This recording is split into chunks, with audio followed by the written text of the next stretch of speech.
Hi,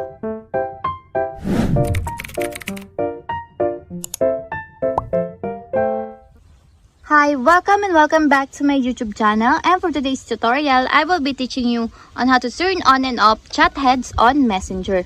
But first, kindly subscribe to my channel and don't forget to hit the subscribe button and the bell to notify you for the new updates. And if you want to learn more, just keep on watching and let's start.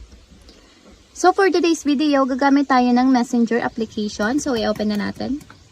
Then after yung ma-open yung inyong Messenger application, click nyo lang tong 3 horizontal lines na nandito sa upper left corner ng screen. Then after nyan, i-click nyo lang itong setting signs na nandito sa gilid. Then may magpa-pop up na mga options. Scroll down nyo lang, tapos hanapin nyo yung chat heads.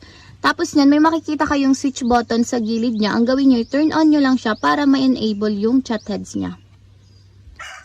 So yan, dapat ganito yung magiging itsura niya. Tapos kung gusto niyo namang i-disable, i-turn off nyo na lang yung switch button. And that's it. We have successfully turned on and off chat heads on Messenger. If you have a question, kindly comment down below and don't forget to hit the subscribe button and the bell to notify you for the new updates.